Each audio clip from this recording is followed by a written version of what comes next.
And if you read the article, get this, you have to read it carefully, that toe bone was found 16 kilometers, that's 10 miles, away from the rest of the skeleton. Do you think that toe bone was part of that skeleton? I wouldn't think so.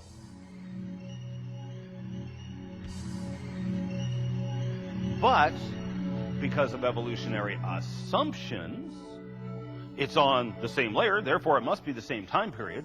Humans weren't around at that time period, according to evolution. Therefore, it can't be a human toe bone. It must belong to the only species that was human-like at the time. It must be cadabras. Can you see their reasoning here? It's false reasoning, but you can see the reasoning. They made assumptions based upon assumptions, based upon assumptions, based on circularity. Okay? So, moving right along, let's take a look at Lucy, probably one of the most famous hominid fossils. And I want you to pay close attention to a couple things in Donald Johansson's book, Ancestors. Donald Johansson was the discoverer of Lucy. Notice that Lucy's left innominate, that's this hip bone right here, had been bent out of shape and broken into about 40 pieces when it was embedded in the ground. So this is the way they found it. Every fragment had to line up with the adjoining pieces from both the front and back side of the bone to convince Owen Lovejoy that he had overcome any distortion. Wait a minute. Owen Lovejoy made casts of every single piece, and then he re-sculpted them to fit his evolutionary presumptions. This is supposed to be science. I'm going to show you what he did in a minute, okay? I'm actually going to show you a video clip. You can check it out for yourself on the Nova PBS production.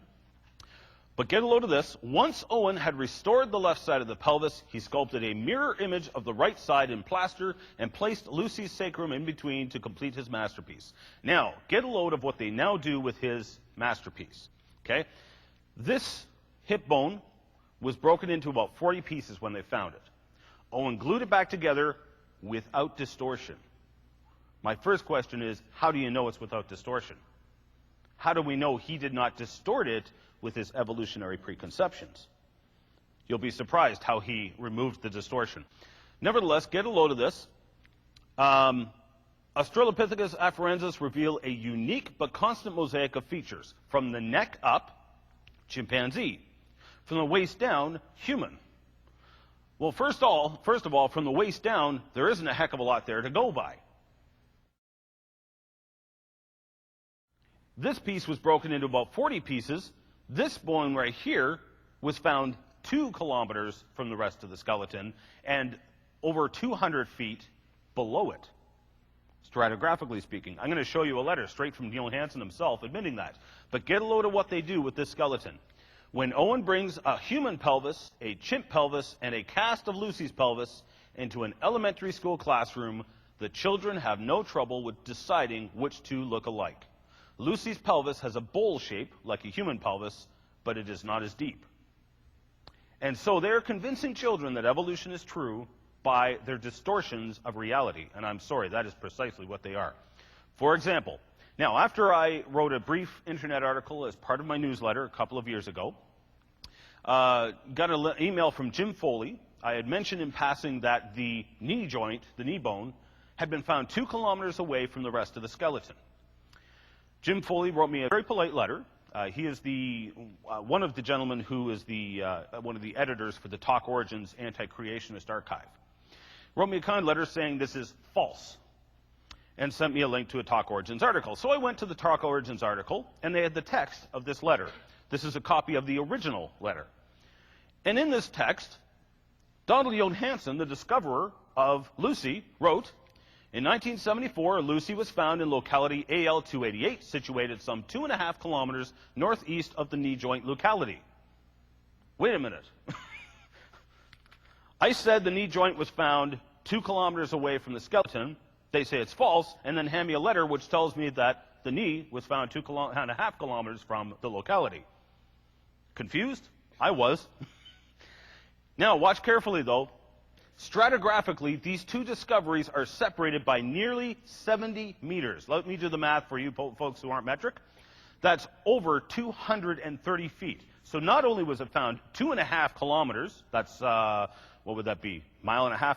Not just that, it was 230 feet lower into the sedimentary layers than this Lucy skeleton was. Are they the same skeleton?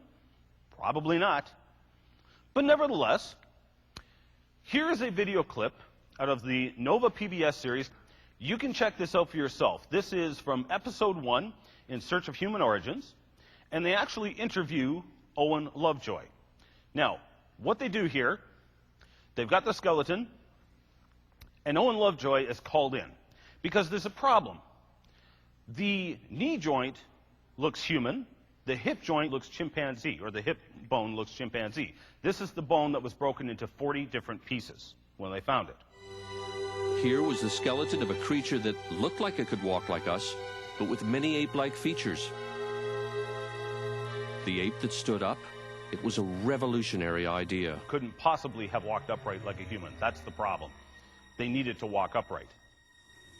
We needed Owen Lovejoy's expertise again, because the evidence wasn't quite adding up. The knee looked human, but the shape of her hip didn't. Superficially, her hip resembled a chimpanzee's, which meant that Lucy couldn't possibly have walked like a modern human. But Lovejoy noticed something odd about the way the bones had been fossilized. When I put the two parts of the pelvis together that we had, this part of the pelvis has pressed so hard and so completely into this one that it caused it to be broken into a series of individual pieces which were then fused together in later fossilization. This has caused the two bones, in fact, to fit together so well that they're in an anatomically impossible position. The perfect fit was an illusion that made Lucy's hip bones seem to flare out like a chimp's. They fit together too perfectly. Wait a minute, if bones fit together perfectly, why would they fit together too perfectly, except it doesn't fit his evolutionary preconceptions? Watch what Owen Lovejoy does next. But all was not lost. He is using a Dremel to make them fit more like a human hip bone. Lovejoy decided he could restore the pelvis to its natural shape.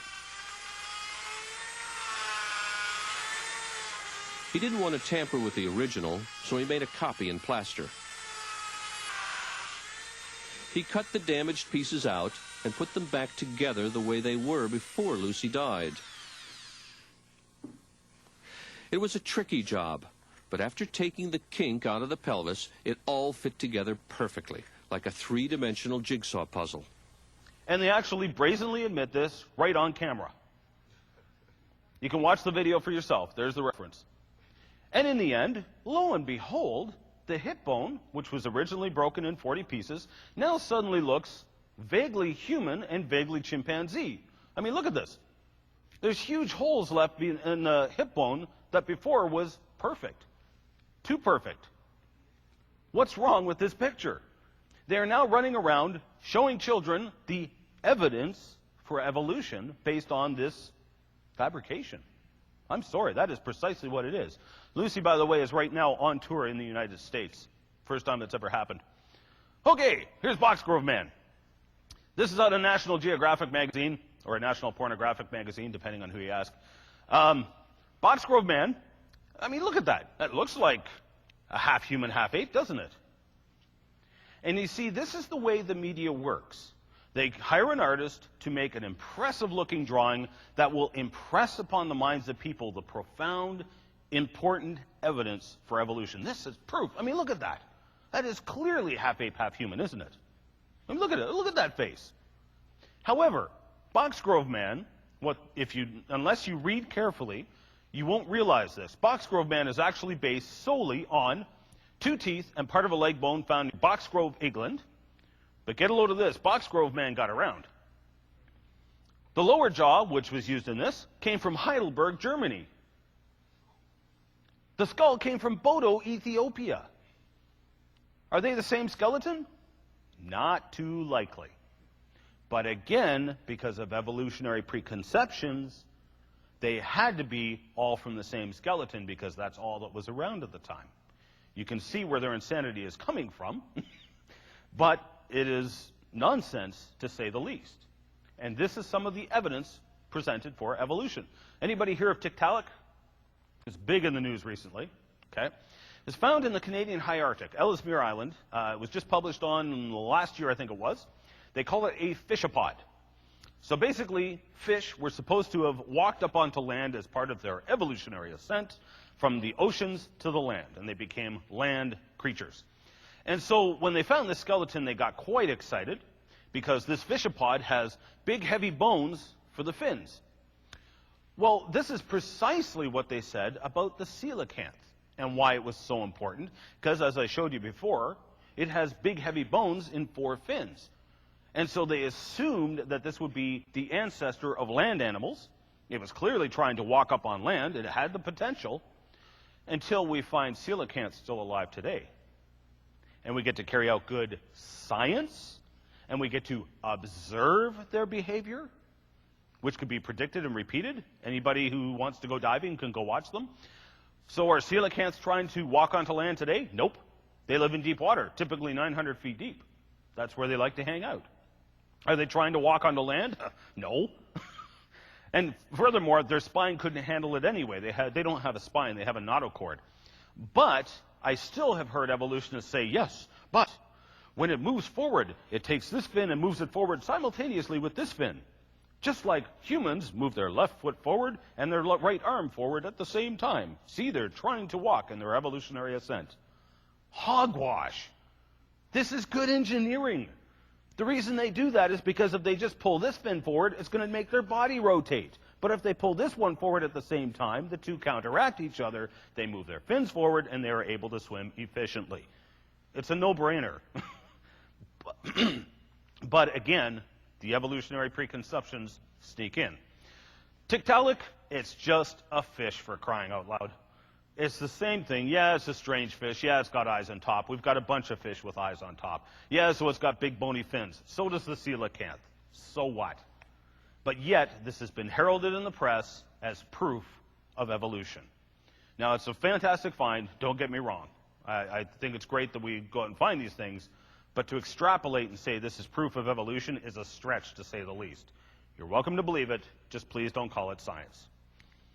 Okay, Pakicetus. Here's another famous one, again heralded in the news. When it was first published, this is how it was drawn in a textbook. Now, the catch here is the land animals, go figure, once the sea creatures went up on land, they decided they liked it better in the water, so they evolved into whales to go back into the oceans. And that's how they explain how whales, a sea creature, are mammals. They were mammals that evolved on land, then evolved back into whales, a sea creature, okay? So what this is supposed to be a half land animal, half whale, all right? That's the principle here. So, of course, when they draw it in its natural environment.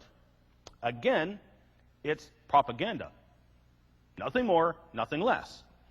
The propaganda approach, of course, has it swimming in the ocean, merrily catching fish. Now here, if you had taken a close look at the article, here is what they found. See those dotted areas? That is what they found.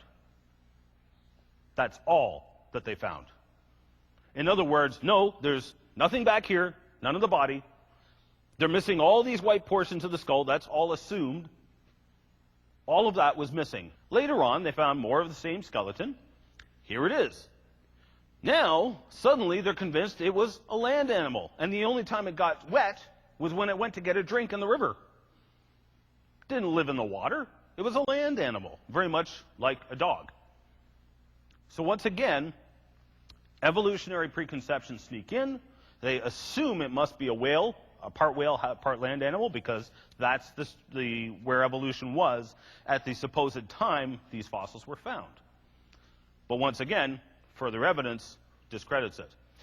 Now, How many people have heard of the feathered dinosaurs or the notion that dinosaurs evolved into birds? I'm curious. Whole bunch of people. This has got to be the most successful propaganda the evolutionary and anti-creationist community has forward on the public at large. I want to take you for a quick walk through some of the different types of dinosaurs. We have the Saurischans. The Saurischans are called that because they have hips like a lizard. That's where the name comes from, lizard-hipped. The Saurischans include ones like the T-Rex and the long necks, the plant eaters, and those and whatnot. Those are the Saurischans, named because of the hips. Then we have the Ornithischians, named so because they have hips like a bird. This includes dinosaurs like the hadrosaurs, the duck-billed dinosaurs. Now, if you look carefully, the Ornithischians, have hips like a bird. Some of them have beaks like a bird or like ducks, hence the name duck-bill. They have feet, often, that are like birds. They have arms, which many have promoted as being the precursor to wings. T-Rex, for instance, which is a Saurischan, has really small arms, virtually insignificant. So if you were to be an evolutionist, which dinosaur would you say the birds evolved from? The Saurischans or the Ornithischians? Which one makes more sense? The Ornithischians. After all, that's why it's named orni, for bird. It's a bird-hipped dinosaur. Nevertheless, the common belief is that birds evolved from the Saurischans, T-Rex, the long necks, etc. Homology as an argument is nonsense, yet it is always promoted. For example, with the coelacanths, they make analogies between the human hand and the coelacanth fin, or the human hand and bird limbs, whatever. This is called homology. They look at similarities between organisms and say, see, they must have had a common ancestor. The only time they use homology is when it works in their favor. Notice how much they are ignoring all the similarities they are ignoring to promote the idea that Saurischans evolved into birds. Homology breaks down, it doesn't work. Now, there are a number of supposed feathered dinosaurs or dinosaurs evolving into birds. Sinosauropteryx prima, I'll give you a couple of these. Some evolutionists, including at least one who does believe that dinosaurs evolved into birds, have argued quite vehemently that the supposed protofeathers that were found on this fossil are actually just collagen fibers from decaying flesh. Not necessarily feathers at all. This was just, again, repeated just recently. I've forgotten the name of the gentleman. But again, it was repeated with more fervor and more evidence just recently. Caudipteryx jouai and Proto-Archaeopteryx. Now, these are another two supposed feathered dinosaurs, half bird, half dinosaur. Other evolutionists have argued these were merely flightless birds. Now, here's the catch. We talked about Archaeopteryx previously. Archaeopteryx was just a bird. Okay? It was around before the dinosaurs that it was supposed to evolve from. This doesn't make any sense. The birds were already around before they were supposed to have evolved. However, Archaeopteryx also appears 30 million years before either of these. Modern birds or flying birds were already around. There's no evolution going on here. It's backwards evolution, if anything. So that doesn't stack up. Archaeopteryx, of course, supposed to be 150 million years old, is predated by two fossils called Proto-Avis, completely modern birds that were found in rocks supposedly 225 million years old. Again, it's backwards. The birds were already there. So how can you say the birds evolved from dinosaurs when the birds were there before the dinosaurs were? It makes no sense. Yet, this has got to be one of the more successful techniques that the anti-creation community has used to promote the idea of evolution to the public at large. And last but least, now, this is important. Again, I want you to think skeptically whenever you see evidence presented for evolution. This was one classic example, Archaeoraptor leononensis. This was a very famous fossil. It was heralded in the newspapers as absolute proof. This puts the final nail in the coffin for anybody who doubts that dinosaurs evolved into birds. This is the proof. Newspapers took it and ran with it. Within a month, feathers flew over the controversy. It turned out the fossil was illegally imported into the U.S. It also turned out that it was a fraud. I'm not saying this to embellish mistakes. I'm simply pointing this out because Archaeoraptor lianonensis, I still have people hand that to me as proof of evolution, even though it was demonstrated to be a fraud years ago. This is the effect the media has on the public at large, and how successful they are at convincing people of evolution using fabrications, and nonsense, and presuppositions. Years later, I am still getting told dinosaurs involved in birds, there's the proof, by a fraud. Okay, I'm going to sum it all up. I know that's a lot of words. Bear with me for a second. An excellent website, scienceagainstevolution.org. All one word, Science Against Evolution. I just like the way they put it so much that I just copied and pasted it into my presentation, and I will now read it for you. They sum up the fossil record like so. In other words, evolutionists believe that because the bobcat, cheetah, domestic cat, jaguar, leopard, lion, lynx, ocelot, puma, and tiger are so similar, they all must have evolved from an extinct common ancestor, the missing cat link. They also believe that the missing cat ancestor, and the missing bear ancestor, and the missing dog ancestor all evolved from a missing carnivore ancestor. The missing carnivore ancestor, and the missing rodent ancestor, and the missing ancestors of all the other 16 orders all evolved from a missing mammal ancestor. The missing mammal ancestor, the missing fish ancestor, the missing amphibian ancestor, the missing bird ancestor, and the missing reptile ancestor all evolved from the missing vertebrate ancestor, or perhaps the missing bird ancestor evolved from a reptile ancestor, depending on who you ask. And all these missing vertebrate ancestors either evolved from an unknown invertebrate or evolved from the missing common ancestor of vertebrates and invertebrates. Did you catch that? The evolutionary tree has no trunk. There are only leaves on the branches, but I've got a, no problem, I've got a rescue for the evolutionists. I'm going to propose that right here in the trunk of the tree, we place the duck-billed platypus, because it has parts of every single critter known to mankind today. Okay? Duck-bill like a duck. It's got venom like a snake. It's got a tail like a beaver. It's just, the list goes on and on and on. So I think it's a great candidate for our common ancestor. Anyway, that was a joke, by the way. Okay. Wanted to cover here, this is something I didn't really have any place to put else, or any place else to put it. But it's a fascinating little subject here. The origin of the Chinese characters. Now, the Chinese language and the written language is probably the oldest known to mankind. They are literally thousands of years old. They probably started around the time of the Tower of Babel, which is very interesting. Now, when you take a look at these letters, oh yeah, there we go there, some 4,200 years old, give or take, okay? Now, if you're going to examine this or study this, Dr. Ethel Nelson was the one who originally wrote the book on the subject. She's since then co-authored it with another gentleman, because since she wrote that book about 20 years ago or so, they discovered these oracle bones, or they were called to her attention. The oracle bones are much closer to the original Chinese language, and the argument is much more profound that I'm going to show you here. So the oracle bones are what you want to focus in on if you want to follow up on this. I believe the newest book is called God's Promise to the Chinese. I believe that's the name of the new book. Okay, so basically, here's how the Chinese language works. It's simple characters that are combined to make more complex words and concepts. Okay? So we're going to take a look at a case study, basically, of a number of Chinese characters. For example, the word migrate, or the Chinese character for migrate. It's actually composed of 4 letters, or 4 characters. The first one represents great, the second one, division, third one, west, fourth one, walk.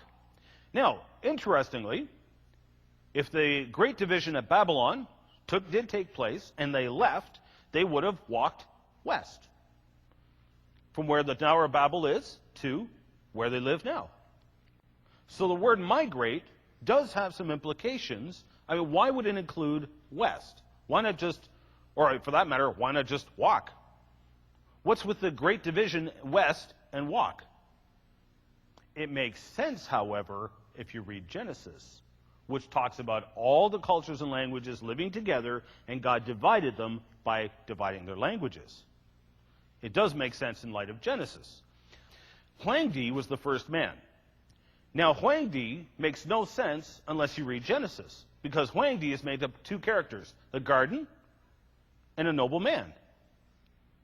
Why would they have a garden? What's a garden got to do with a man? But if it's the first man, Adam, who was created in the Garden of Eden, suddenly it makes sense. Interestingly, the letter for garden has 4 lines coming through it, which are to represent the 4 rivers emanating out of the Garden of Eden. Now, the first man, here's another one, or first, sorry, the word for first, is actually alive, dust, man. So basically the word first implies that the first man was made alive and was made from dust. Again, these characters make no sense except in the light of Genesis. You read Genesis, it all makes complete sense. So what's going on here? How do these people know this? Now get a load of this. The word for happiness. God plus one plus man in a garden. That's the word for happiness. What on earth? I don't know about you, okay? Sure, I like gardening and all, but I don't know that I would call that like my ultimate happiness, okay? But in the light of Genesis, it makes complete sense. Moving right along. Okay, now this is interesting. The word forbidden. 2 trees and a command make up the word forbidden. Why? In the light of Genesis, once again, makes sense. There was 2 trees. Tree of life, tree of good and evil, or a tree of the knowledge of good and evil. They were commanded not to eat of the tree of the knowledge of good and evil. It was forbidden to eat of the tree of the knowledge of good and evil. Once again, the characters make no sense except in the light of Genesis. This is also very interesting. To covet or desire, again, the woman coveted of the 2 trees from what she was forbidden to eat or partake from. Naked, again, I don't know about you, but whenever I see fruit, I just have this passionate drive to rip off all my clothes and run around naked. Okay, I'm only kidding. I don't really do that, honest, okay? But you can see what I'm getting at here. What on earth does fruit have to do with nakedness?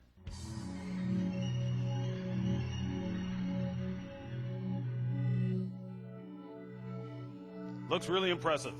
Get a load of this. I love this. The universe burst into something from absolutely nothing. Zero. Nada.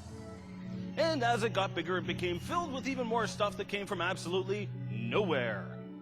How is that possible? Oh, just ask Alan Guth. History of inflation helps explain everything.